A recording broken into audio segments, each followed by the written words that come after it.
Alors, ce matin, c'est Noël qui va nous apporter la parole. On poursuit dans Romains, je crois. Alors, je vais désinfecter, puis Noël, je vais t'inviter à... Mais avant, je vais prier. Seigneur, on veut te remercier qu'on a l'opportunité d'entendre ta parole présentée par notre frère Noël. Bénis-le et aide-nous à mettre en pratique ce que ta parole dit afin d'amener le plus grand nombre de personnes à toi, Seigneur. Amen. Alors, ce matin, on poursuit dans l'Épître aux Romains. On va faire le chapitre 6, versets 11 à 23.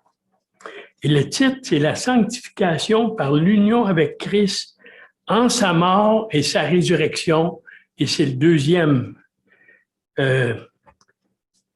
prédication là-dessus. Alors,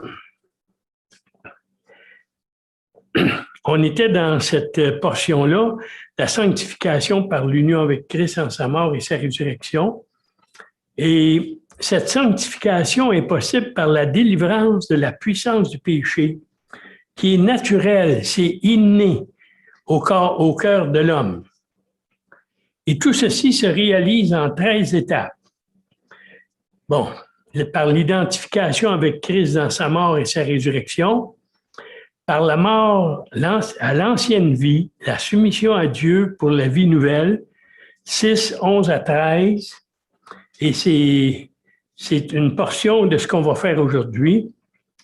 Et puis, par l'abandon du principe des œuvres à travers la mort et l'expérience de la puissance de l'Esprit, 6, 14 à 23, et puis par la nouvelle relation du croyant uni à Christ, là on tombe dans le chapitre 7, ça va venir bientôt, par la découverte de la puissance de la loi, par la prise de conscience de la lutte entre la vieille et la nouvelle nature, par l'esprit qui libère de la vieille nature et produit la justice, par la victoire de l'esprit sur la vieille nature, par le principe de l'adoption, le croyant devient fils et héritier, par la perspective de la gloire à venir, par l'esprit, un intercesseur qui habite en nous, par l'objectif éternel et infaillible de Dieu, par l'Évangile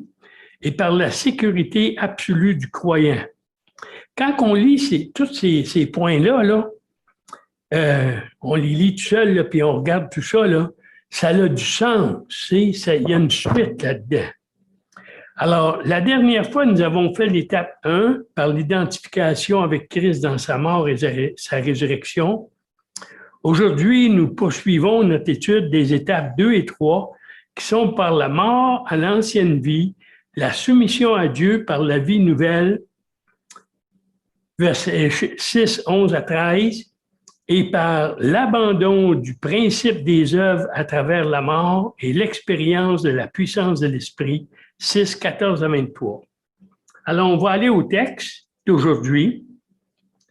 Ainsi vous-même, dans le verset 11, là, ainsi vous-même, regardez-vous comme morts au péché et comme vivants pour Dieu en Jésus-Christ.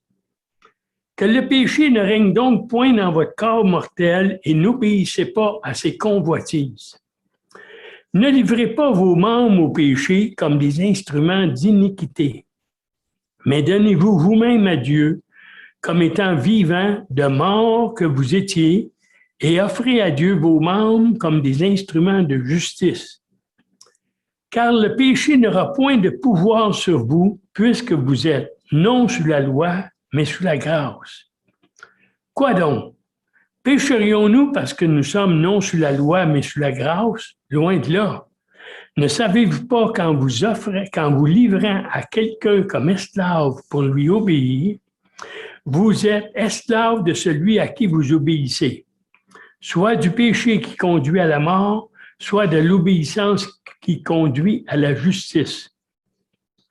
Mais grâce soit rendue à Dieu de ce que, après avoir été esclave du péché, vous avez obéi de cœur à la règle de doctrine dans laquelle vous avez été instruits.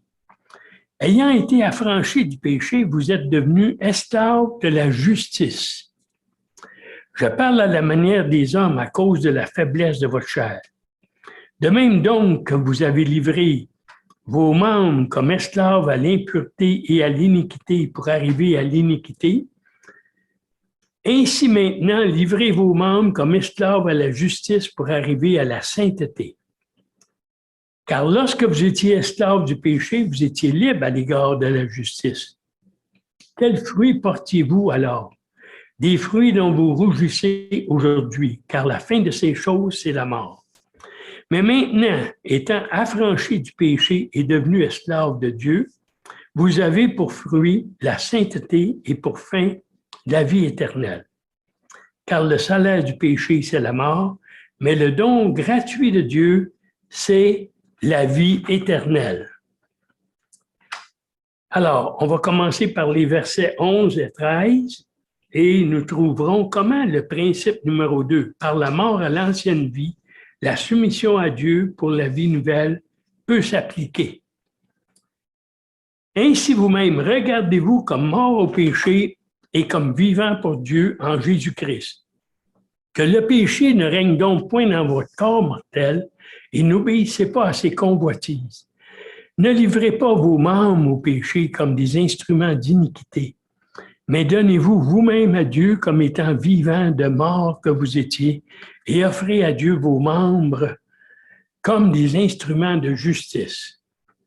On commence avec le verset 11. Ainsi vous-même regardez-vous comme morts au péché et comme vivants pour Dieu en Jésus-Christ. Le sens de regardez-vous est considéré comme reconnaissez que, autrement dit, quelque chose de fait. Votre mort au péché est un fait accompli et maintenant, vous êtes vivants pour Dieu. Revoyons les étapes que Paul écrit dans ces versets. Se regarder comme mort au péché et comme vivant pour Dieu en Jésus-Christ. C'est la première. La deuxième, ne pas laisser le péché régner dans notre corps mortel. La troisième, ne pas obéir à ses convoitises. La quatrième, ne pas livrer nos membres au péché. La cinquième, nous donner nous-mêmes à Dieu. Et la dernière, sixième, offrir nos membres à Dieu comme des instruments de justice. MacDonald cite un texte de Ruth Paxson. C'est une chrétienne missionnaire, auteure et professeure dans différentes universités, et elle a aussi travaillé en Chine. Et elle disait, cela signifie croire ce que Dieu dit dans Romains 6,6, sachant que notre vieil homme a été crucifié avec lui, afin que le corps du péché soit réduit à l'impuissance, pour que nous ne soyons plus esclaves du péché. Et le reconnaître comme une réalité dans notre expérience personnelle du salut. Cela exige un acte de foi précis qui produit une attitude de fermeté envers le vieil homme. Nous le verrons là où Dieu le voit, sur la croix, mis à mort avec Christ. La foi sans cesse sollicitée pour le garder là où la grâce l'a placé. Cette réalité nous engage de façon très profonde car elle implique notre plein assentiment à la condamnation et jugement prononcé par Dieu sur notre vieux moi, comme indigne de vivre et privé de tout droit à notre égard. Autrement dit, notre vieil homme il est complètement exclu dans un sens de notre vie. Là. Le premier pas dans une marche de réelle sanctification consiste à reconnaître la crucifixion du vieil homme. Nous nous regardons comme morts au péché lorsque nous réagissons à la tentation comme le ferait un mort. Comment est-ce qu'il réagirait au péché? Il ne ferait rien, il est mort. Quelqu'un racontait une histoire. Un jour, Augustin se trouva nez à nez avec la femme qui, avant sa conversion, fut sa maîtresse. Quand il rebroussa chemin et s'éloigna rapidement, elle l'appela. « Augustin, c'est moi, c'est moi! » Hâtant le pas, autrement dit, accélérant sa marche, il lui cria par-dessus son épaule, « Oui, je sais, mais ce n'est plus moi. » Lui avait changé dans sa vie. Elle n'avait pas changé. Ces propos signifiaient qu'il était mort au péché et vivant pour Dieu. Un homme mort au péché et vivant pour Dieu n'a rien à faire avec l'immoralité, le mensonge, la tricherie, la médisance ou tout autre péché. Poursuivons en nous posant la question, qui règne dans notre vie? Qui contrôle notre vie? Qui est notre maître? De qui suis-je esclave? Satan, Dieu ou moi? N'oublions pas que si c'est le sport, la mode, le travail, l'argent, etc., ce n'est pas Dieu. Alors, ça nous ramène à penser, là, qui contrôle notre vie, là? Est-ce que c'est l'ennemi? Est-ce que je me fie sur Dieu pour me protéger, et ainsi de suite? Que je marche avec lui? C'est une réalité qu'il faut penser, qu'il faut réfléchir à cela, parce que je ne pense pas qu'il y a une personne ici dans la salle, puis même si la salle était pleine, même si il était dans un stadium, là, pour des parties de hockey, là, puis c'est rempli, je ne pense pas qu'il y aurait une personne qui pourrait dire « Moi, Satan ne m'affecte jamais ». Fait que c'est ça qu'est l'affaire. On est tous affectés par l'ennemi, par des pensées, par des paroles, par toutes sortes de choses qui essayent de mettre dans notre vie, puis nous faire utiliser, puis tout ça. Alors, on continue avec les versets 14 à 23 et nous trouverons la troisième réponse à la délivrance de la puissance du péché innée au cœur de l'homme. Par l'abandon du principe des œuvres et l'expérience de la puissance de l'esprit. On va commencer avec les versets 14 à 16. « Car le péché n'aura point de pouvoir sur vous, puisque vous êtes non sous la loi, mais sous la grâce. Quoi donc? Pécherions-nous parce que nous sommes non sous la loi, mais sous la grâce? Loin de là.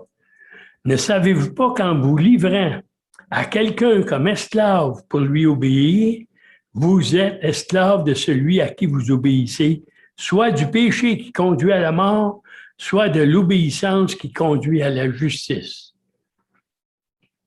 Au verset 6, Paul a dit que notre vieil homme a été crucifié avec Christ afin que le corps du péché soit réduit à l'impuissance, pour que nous ne soyons plus esclaves du péché. Et ici, il donne une autre raison pour laquelle le péché n'aura pas de pouvoir sur nous en tant que croyants, c'est que nous ne sommes plus sous la loi, mais sous la grâce. Le péché a plein pouvoir sur une personne qui est sous la loi. Pourquoi? Parce que la loi lui dit ce qu'il faut faire, mais elle ne lui donne pas le pouvoir de le faire. Par contre, le péché n'a point de pouvoir sur une personne qui vit sous la grâce. Le croyant est mort au péché. Il a reçu en lui le Saint-Esprit dont la puissance lui permet de mener une vie sainte. De plus, il est motivé par un sentiment d'amour pour son Sauveur et non par la crainte du châtiment. En réalité, seule la grâce est capable de produire la sainteté. Quelqu'un disait, ce n'est pas la contrainte extérieure, mais la motivation intérieure qui libère du péché. Alors, Paul pose encore une question. Quoi donc? Pécherions-nous parce que nous sommes non sous la loi, mais sous la grâce? Loin de là. Il y a une grande différence entre l'esclavage physique et l'esclavage spirituel. Pour l'esclavage physique, les gens étaient forcés de devenir des esclaves. Tandis que pour l'esclavage spirituel, nous sommes tentés, mais nous ne sommes pas forcés de devenir un esclave. Peut-être que nous ne le réalisons pas, mais il en reste que c'est notre propre décision. C'est notre choix de devenir esclave du péché qui conduit à la mort ou de l'obéissance qui conduit à la justice. C'est nous qui choisissons ça. Tandis que l'autre esclave, lui, il était forcé d'être un esclave. Nous, c'est notre décision qu'on prend. C'est notre choix de devenir esclave du péché qui conduit à la mort ou de l'obéissance qui conduit à la justice. On va continuer avec les versets 17 et 18. Mais grâce soit rendue à Dieu de ce que, après avoir été esclave du péché, vous avez obéi de cœur à la règle de doctrine dans laquelle vous avez été instruits. Ayant été affranchis du péché, vous êtes devenus esclaves de la justice. Quelle grâce merveilleuse. John Newton a certainement réalisé la grandeur de la grâce de Dieu lorsqu'il a composé sa merveilleuse chanson Amazing Grace, grâce merveilleuse. Il était capitaine d'un voilier et il pratiquait le commerce des esclaves. Un jour, lors d'une grosse tempête, il a demandé l'aide de Dieu et plus tard, il s'est repenti de ses péchés et il a mis sa confiance en Jésus pour son salut. C'est Newton, ça. Tout cela est une grâce de Dieu qui répond favorablement à tous ceux et celles qui mettent leur confiance en lui pour leur salut. Non seulement il leur accorde leur salut, mais il les adopte comme ses enfants. Et alors, ils sont affranchis ou libérés du péché et deviennent esclaves de la justice de Dieu. On va continuer avec le verset 19. Je parle à la manière des hommes à cause de la faiblesse de votre chair. De même donc que vous avez livré vos membres comme esclaves à l'impureté et à l'iniquité, pour arriver à l'iniquité, ainsi maintenant, livrez vos membres comme esclaves à la justice pour arriver à la sainteté. Lisons le même texte dans la traduction Parole vivante. J'emploie cette image de l'esclavage parce que vous avez de la peine à comprendre votre nouvelle position. Mais elle n'est pas rigoureusement exacte. Autrefois, en fidèle valet du péché, vous aviez placé toutes vos facultés et vos membres au service de l'immoralité et du désordre.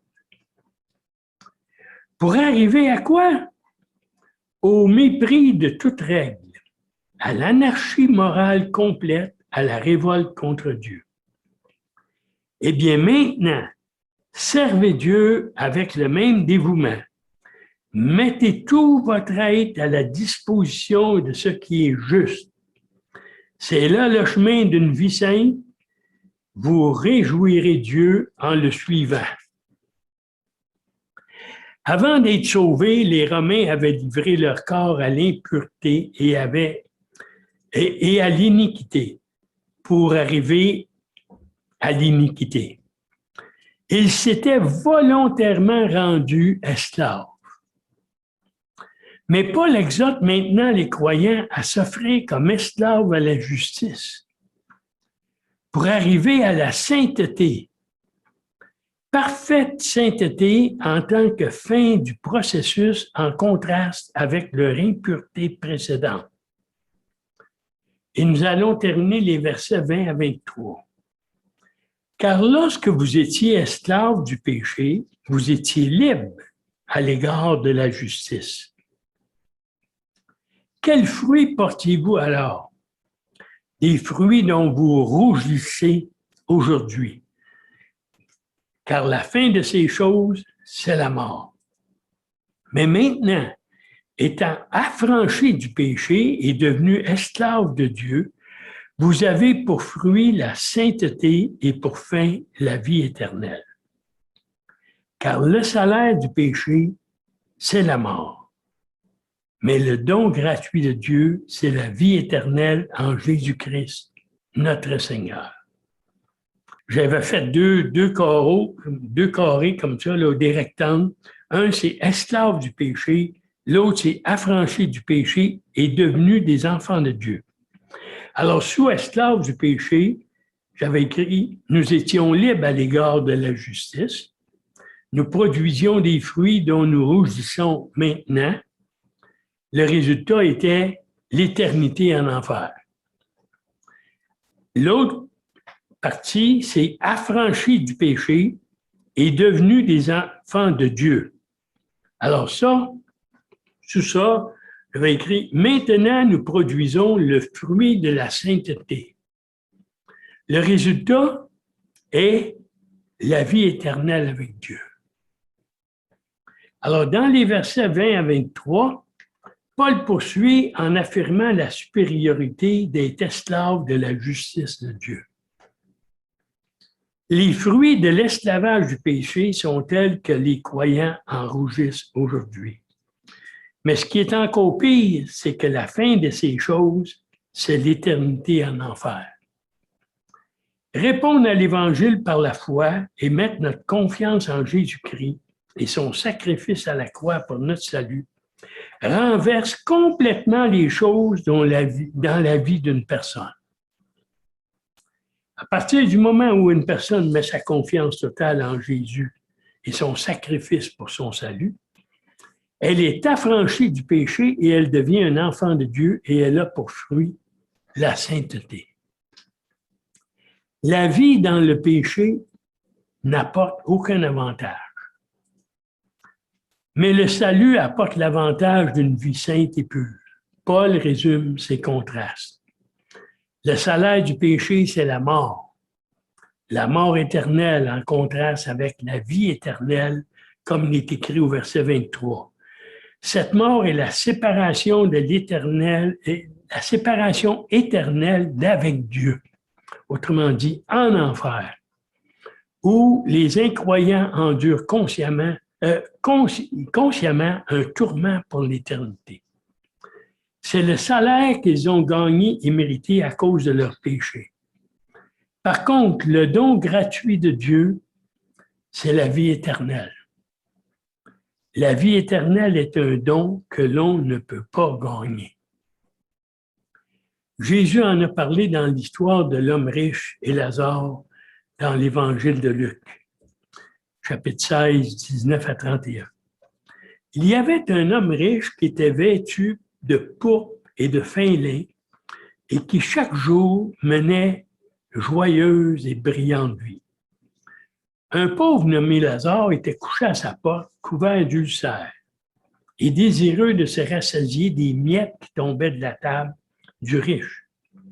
Et même les chiens venaient encore lécher ses ulcères. Le pauvre mourut, et il fut porté par les anges dans le sein d'Abraham. Le riche mourut aussi, et il fut enseveli. Dans le séjour des morts, il leva les yeux et tandis qu'il était en proie au tourment, il vit de loin Abraham et Lazare dans son sein.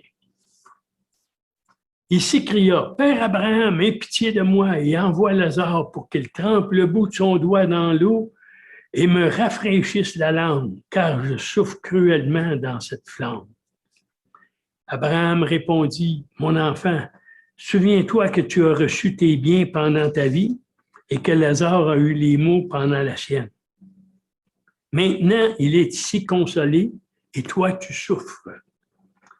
D'ailleurs, il y a entre nous et vous un grand abîme, afin que ceux qui voudraient passer d'ici vers vous ou de là vers nous ne puissent le faire. » Le riche dit, « Je te prie donc, Père Abraham, d'envoyer Lazare dans la maison de mon père, car j'ai 5 frères.